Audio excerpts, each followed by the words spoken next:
Ravishankar university के अर्थशास्त्री doctor Arvind Bombay जी से चर्चा करते हैं। छत्तीसगढ़ के जो मूल बजट है, यहाँ की इकोनॉमिक्स के लेकर उनका क्या राय है, आइए जानते हैं। हाँ, नमस्कार नमस्कार यज्ञ जी। जो कल केंद्रीय बजट है, जी हाँ, केंद्रीय बजट को लेकर ये क्या आपका प्रतिक्रिया है?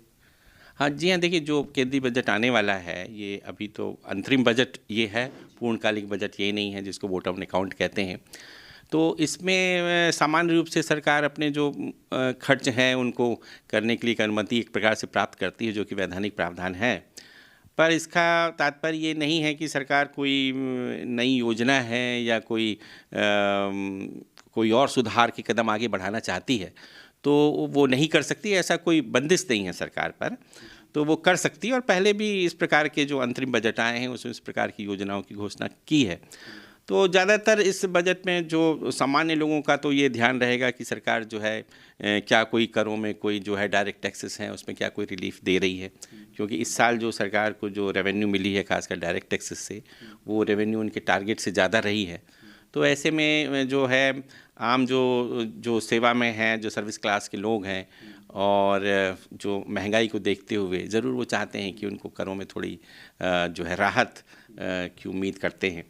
दूसरी बात ये होती है कि सरकार किस प्रकार से अपना जो खर्च किस प्रकार से करती है, तो इस पर भी सबकी नज़र रहेगी कि किस प्रकार से सरकार खर्च कर रही है, क्योंकि जो दो बड़े सरकार के एक्सपेंडिचर के हेड हैं उसमें एक राजस्व व्यय होता है और दूसरा आपका पूंजीगत व्यय होता है। तो दो भागों में हम बांटते हैं। तो पिछले साल जैसे आप देखें तो जो लगभग जो 44 लाख करोड़ का बजट था उसमें सरकार ने लगभग जो है 10 लाख करोड़ रुपए उसमें पूंजीगत व्यय के लिए रखा था। ये एक बहुत बड़ा एक उन्होंने जो है अमाउंट, जो पहले ऐसा कभी इतनी इसको बढ़ाया नहीं गया, लगभग 32% उसमें इंक्रीज़ करके रखा था कैपिटल एक्सपेंडिचर को। तो उस पर भी ज़रूर ये नज़र रहेगी कि सरकार की क्या सोच है, सरकार किस दिशा में आगे बढ़ रही है, क्या पूंजीगत व्यय को बढ़ा रही है।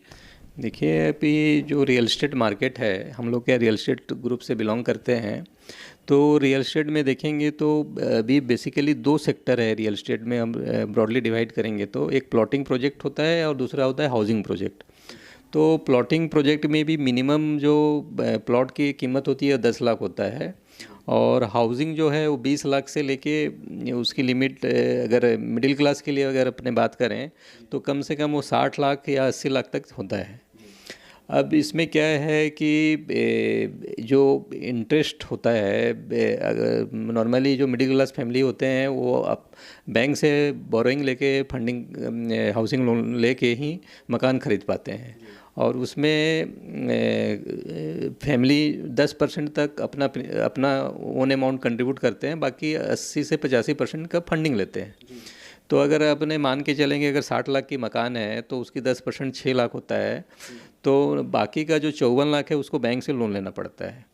वो 54 लाख का जो ब्याज है उसको अगर हम 8% से भी जोड़े हैं तो 4 लाख साल का इंटरेस्ट होता है, और वो 4 लाख इनकम टैक्स का जो सेक्शन है 24B, उसके तहत जो लिमिट है वो 2 लाख की लिमिट है।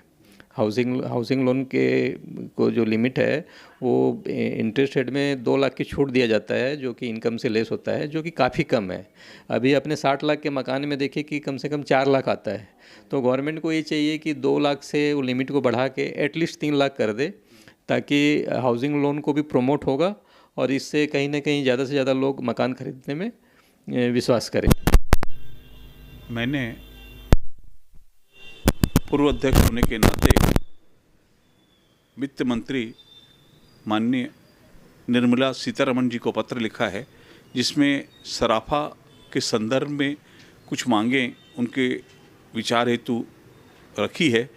पहला है आयात शुल्क कम किया जाना चाहिए, इससे सरकार की इनकम बढ़ेगी और टर्नओवर भी बढ़ेगा।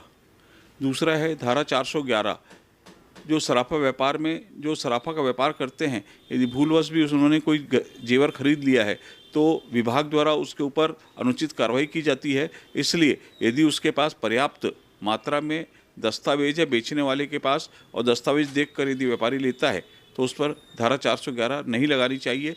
यह संशोधित करने हेतु भी हमने उनसे आग्रह किया है। अगला जो है हमारा कि पूरे देश में सोने के जेवर में हॉलमार्किंग जो है वो लागू की जानी चाहिए। ये टुकड़े टुकड़े में जो जारी कर रहे हैं ये अनुचित है।